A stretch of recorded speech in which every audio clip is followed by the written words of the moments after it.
We are in the crypto macro spring to summer transition.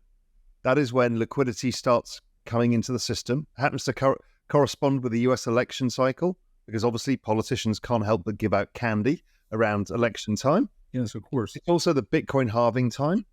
So Bitcoin halving reduces the supply. And then there was the ETF. So basically, we've got a perfect setup of liquidity plus new demand plus reduced supply. And so the rest of the year should play out the same way. I mean, I continue to be very bullish this year and very bullish for most of next year. Wait a minute, everyone. Welcome to BitcoinZella, your platform for daily cryptocurrency analysis and news. Our mission is to keep it simple. BitcoinZella offers engaging information that is easy to understand. Our analysts keep their eyes on the latest news to provide valuable insights via email. Don't miss out on this opportunity. Join our community of 10,000 subscribers and experience the new edge with BitcoinZella. Subscribe now. In today's video, Wealthion co-founder and CEO Raoul Pal discusses the latest market action and shares his key takeaways from how to save your future. Raoul explores the evolving tech investing landscape, the transformative impact of AI, crypto's role in shaping future wealth management strategies, and more. So without wasting any time, let's dive into the video. Because Bitcoin is basically a share of a network, the more people who join the network, the more value goes up. So as the ETF brings people in, as people start fearing the governments and their deficits, they start looking for different solutions. One of the reasons gold has been rallying is the same. So what we're seeing is this was the most successful launch of any ETF in all history, which tells you it's not just an ETF. It's that the idea of Bitcoin itself is resonating with people. They kind of know they're getting screwed somewhere by the system, and this feels like a way of getting higher returns with more volatility, but it kind of saves them from what is going on. So let's assume that this is the largest ETF launch in history, and a lot of newbies have come in. Well, it's happening at a magic time. The magic time is what's known as the Bitcoin halving. So new Bitcoin comes onto the market via miners, Bitcoin miners, who undergo huge kind of mathematical calculations to produce a Bitcoin. There is a fixed number of Bitcoins that can be produced each year. So it's a competition to produce them. So you need a lot of computing power. And then every 4 years, the algorithm of Bitcoin itself halves the number.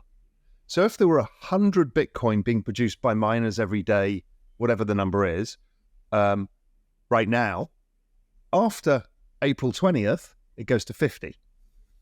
So there's more people coming into the market, which is new demand, and new supply is shrinking. So all the time, the only supply is really sellers of Bitcoin who hold Bitcoin right now. But Bitcoin's one of these weird assets where 80% of all holders just hoard it. Like you and I, we just don't do anything with it, we just hold it. And so there's really only 20% that's available for trading. Bitcoin has already seen new all-time highs in 2024, along with a series of recoveries back above $70,000, but each has failed to spark a broader price trend.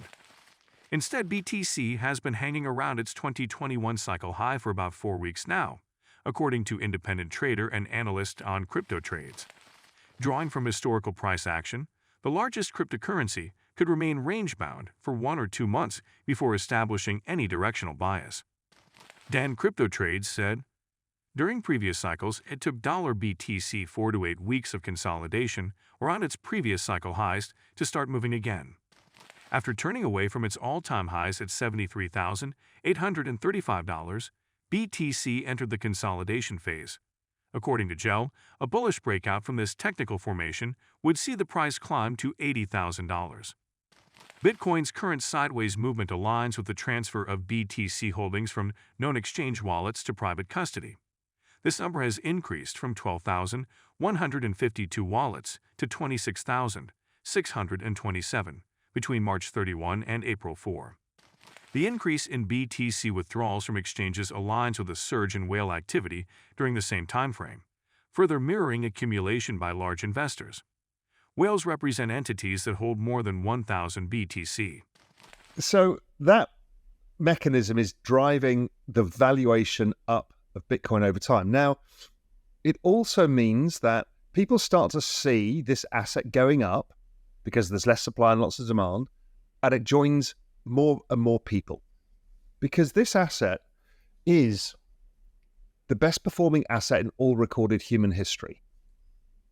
Bitcoin itself has done 20 million % since 2012. It has produced 150% annualized returns since 2012. Ethereum has done, which is another cryptocurrency, about 170%, and Solana 190% or 200%. So this asset is by far and away the greatest performing asset in all of humanity. Think of why most people have bought gold. It's to protect themselves from the action of central banks. It has proven itself over several thousand years to be a way of having a store of value. Bitcoin is that for a digital age. Okay, most people know that story. They don't understand the other side of the story. Is why does nobody feel as wealthy as they thought they should be? You know, particularly if you're a bit older, you're like, why are my savings not as much as I thought they would be, or I can't afford as much? Right, that's the big conundrum. And the fact is that particularly since 2008, when we broke the world because of debt, we have been using the printing of money to try to paper over the cracks, because economic growth from an aging population is slower. We don't have much productivity because people are retiring. And we've got too much debt, so people have to service the debt. So the central banks have been doing a bit of magic, which is printing of money. At one point, it was called quantitative easing. Now they don't do that as much anymore because everyone knows that game, because that's the money printer go burr. So what they do is they inject liquidity into the system, whether through all these weird things you hear about, like reverse repo market, stuff like that. Basically, it's to hide the printing of money, putting it into the system. When you look at that on a globalized level, because everybody's doing it, you're debasing the level of fiat currency. And what that means is your dollar today buys you less assets tomorrow. Now, why do we buy assets? We buy assets to save money for future consumption. So if I were to buy gold today, it's because I want to release it in future and I want its purchasing power protected for it to go up. Now, when you look at what's happening with the debasement of currency, they're debasing currency by about 8% on year on average amongst all the global central banks. Add in about 3 to 4% global inflation, you have 12% hurdle rate on your assets before you actually make any money. So your savings, you need to be making 12%. Now, since 2012, the S&P 500 has made 12% annualized. The NASDAQ has made about 24% annualized. So tech stocks have helped. But crypto is the one that really offsets this and allows you to generate a lot of wealth. So if you're in your 50s like me, or your 60s, and you're thinking, I just don't know if my retirement savings are enough, then a small allocation to an asset that does 150% a year will compound massively and will help you in having purchasing power in your retirement, because nobody wants to be broke when they're 85 years old. That's everybody's biggest fear. Bitcoin is rising because it is a flight to safety against devaluing fiat currencies, says RK Invest CEO Cathie Wood. In an interview with CNBC shared online on April 3, Wood described BTC as both a risk-on and risk-off investment. The United States' new exchange-traded funds, ETF, may have driven the mainstream narrative around Bitcoin in 2024, but for RK Wood, there is another key factor at play. While institutions are finally getting some much-needed exposure to BTC, regular citizens are being presented with an even more important opportunity. There's something else going on around the world, she said. There are currency devaluations taking place that people are not talking about. I think this is a flight to safety, believe it or not, taking place, Wood continued. A hedge against devaluation, a hedge against a loss of purchasing power and wealth. The interview also brought up last year's U.S. regional banking crisis, which fueled BTC price rises, and the Greek financial crisis of 2013.